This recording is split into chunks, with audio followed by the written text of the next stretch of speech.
Ryan Reynolds showed up to San Diego Comic-Con to beg for a role in the Avengers, but it gets even worse. Someone there got way more attention than he did. Picture this.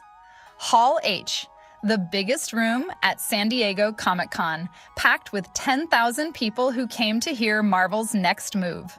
Robert Downey Jr. is up there, Paul Rudd, the Russo brothers, Kevin Feige. This is the panel. The one people wait a year for, the one where Marvel usually saves its biggest reveals. And then, from somewhere in the crowd, a guy in a gray denim Deadpool suit stands up. It's Ryan Reynolds. By the end of the next few minutes, he'll have crashed the panel, dropped a mic, and walked out. And depending on who you ask, it was either the funniest thing to happen at Comic-Con all year or the most awkward. There's no additional photography, no overages, hot costs, maybe last-minute additions. Stick around because I want to break down exactly what happened, why the timing raised eyebrows, why the reaction in the room tells its own story, and why what Marvel didn't say afterward might be the most interesting part of the whole weekend. Let's start with some context, because to really get why this moment landed the way it did, you have to remember where Deadpool sits in the Marvel universe right now. For years, Deadpool existed in its own separate world. The Fox movies, R-rated, self-aware, constantly breaking the fourth wall, completely disconnected from the Avengers and the rest of the MCU. Then, Disney bought Fox, and suddenly, there was a real question. Does Deadpool even fit into the same universe as Iron Man and Captain America? Deadpool and Wolverine answered that question with a resounding yes. It was a massive box office success, it folded the character officially into the MCU, and it ended with Deadpool very much positioned as part of the bigger picture going forward. So, naturally, the next question everyone had was simple. Does that mean he's in Avengers? Doomsday? That's the exact question hanging in the air when Ryan showed up at Hall H. So, here's the scene. Ryan shows up in what he apparently wanted people to call Jean Pool, a denim take on the Deadpool suit. Mask on, full character, fully committed to the bit. He stands up in the audience, introduces himself in character, and starts needling the panel, asking Paul Rudd why Thor was shown crying in Deadpool and Wolverine footage. Rudd tosses back a joke, something like, maybe Thor's just a Wrexham fan. Where is Thor, and why was he crying? Where is Thor? Yes? And why is Thor crying? Why was he crying? He's a Wrexham fan? Just checking hypocrisy. You know goddamn well why he was crying, Rudd. Q laughs, because yes, Ryan actually owns Wrexham AFC, so the joke lands as a nod to that.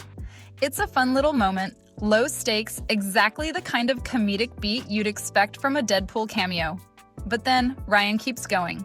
He starts asking about Avengers, Doomsday, when it starts shooting, whether there's room for additional photography, whether a Deadpool cameo could still get squeezed in. And this is where it gets interesting, because Robert Downey Jr. doesn't play along. He shuts it down, flat, no wink, no confirmation, nothing.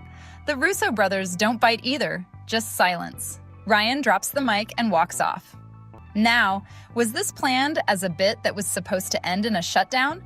A scripted no for comedic effect? Or did Ryan improvise and just not get the reaction he wanted? Honestly, nobody outside that room knows for sure. What we do know is what the room looked like afterward, several cast members visibly unsure how to transition back into the panel. That's not me speculating. That's what's visible in the clips that circulated afterward. There's a beat, a real beat, where nobody on that stage seems to know whose turn it is to talk next. Let's talk about the costume for a second, because I think it's worth unpacking why this didn't hit the way it might have been intended to. Jean Pool, Deadpool, but in jeans. It's a pun. Who's this guy with the swords and stuff? This seems an awfully expensive way to announce a film. When do you start filming? Doomsday? Today. When does that start shooting? It's in the can, bro. Look around you. Did you bump your head? And look, I get it. Puns are kind of Ryan's whole comedic brand. The guy built an entire career on self-aware, groan-worthy humor. And usually it works. But stunts like this live or die on execution. And a lot of viewers felt like the payoff never really arrived. The mask stayed on the entire time he wandered the convention floor greeting fans, which softened whatever comedic edge the bit was going for. It's hard to read a punchline through a full face mask, and harder still to build momentum on a joke when there's no facial reaction to play off of. Negativity that he's receiving, again, because his comments are turned off, all that stuff is so toxic for him and what he's doing. He can't just go out there and enjoy it anymore. He had to wear a mask. Compare that to the Deadpool test footage leak years ago. That moment worked because it was unscripted, unexpected, genuine fan enthusiasm bubbling up organically around something people weren't supposed to see yet. That's the ingredient that makes a moment feel real instead of manufactured. The sense that you stumbled onto something, rather than being handed something. This felt like the opposite. A stunt very visibly built to become a viral moment rather than one that organically became viral. And audiences, especially online audiences, tend to be pretty good at telling the difference. You can see it in how the clips were talked about afterward.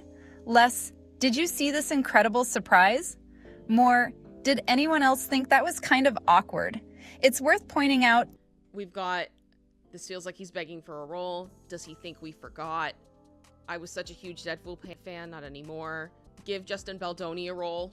This will teach the world a valuable lesson about the story of David and Goliath.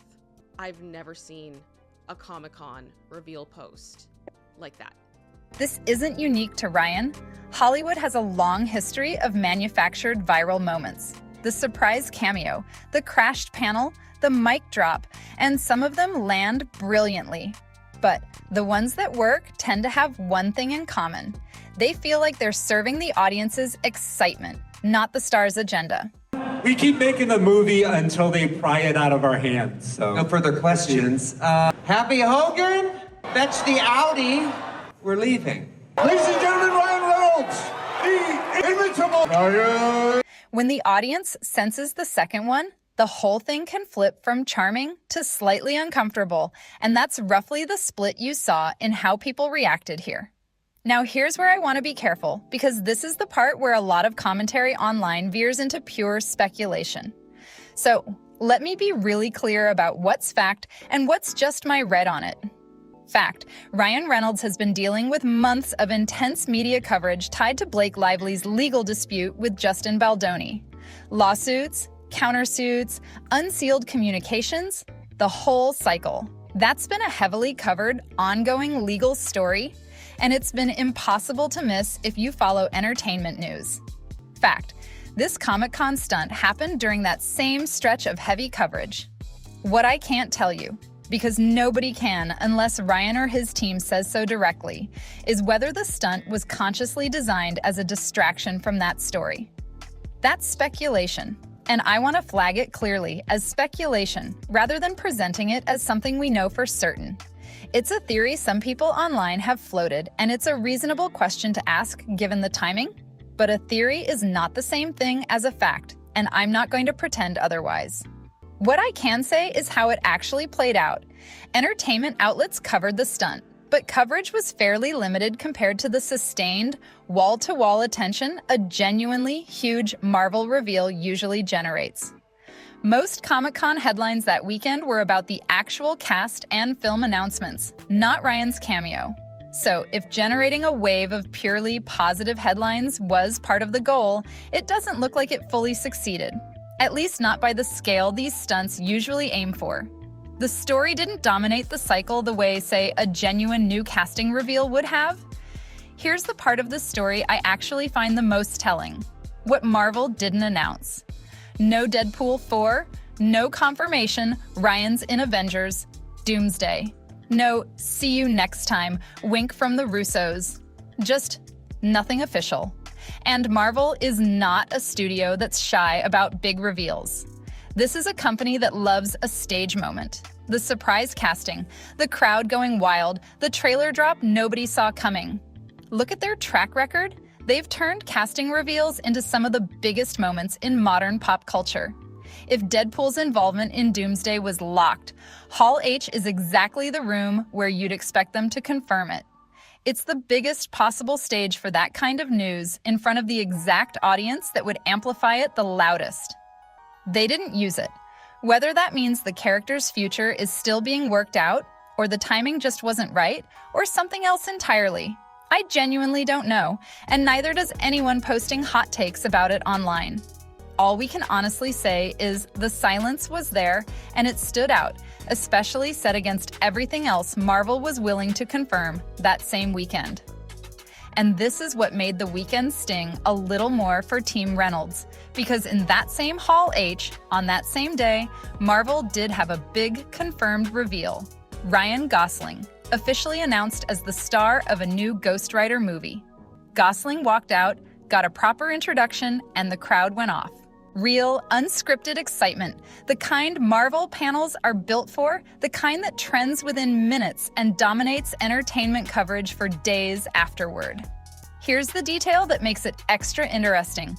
That Ghost Rider project is being directed by Shawn Levy, Ryan Reynolds' longtime collaborator, the guy behind Free Guy and Deadpool and Wolverine.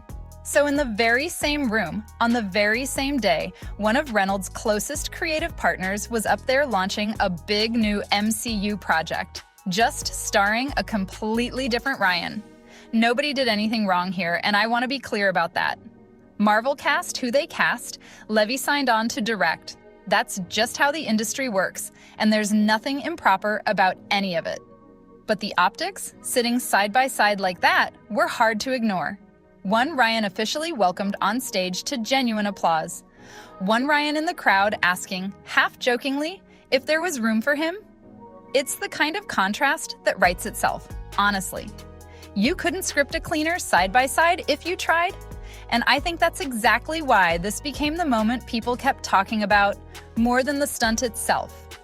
So, what do we actually take away from all this, honestly? Probably less than the headlines want you to think. A Comic-Con bit that didn't quite land the way it was maybe hoping to, a Marvel panel that didn't confirm anything either way, and a franchise that's clearly still figuring out its next moves in public, piece by piece, the same way it always has. Does the lack of confirmation mean Deadpool's out of Doomsday? Not necessarily. Marvel holds cards close to the chest all the time. And plenty of major casting news has broken after a Comic-Con with zero confirmation at the actual panel.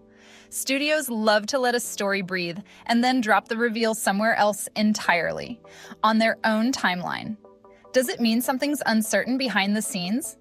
Maybe. We just don't have enough to say for sure, and I'd honestly rather tell you that plainly than pretend a mic drop and an awkward silence add up to some kind of definitive verdict on anyone's career.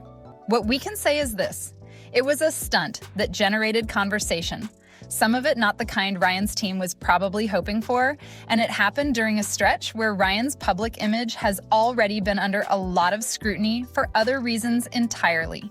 Whether those two things are connected is genuinely up for debate, and I don't think anyone watching from the outside is in a position to say for certain.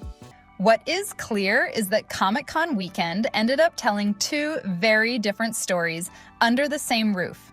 One about an actor trying to recreate a moment of pure, spontaneous magic, and another about a studio quietly signaling where its attention actually is right now. Sometimes the loudest moment in the room isn't the one that tells you the most. Sometimes it's the silence right after it. So, genuinely funny bit that just missed, or a moment that revealed more than it meant to. I'm curious where you landed on this one. Drop your take in the comments, and if you want more breakdowns like this, hit subscribe. I'll see you in the next one.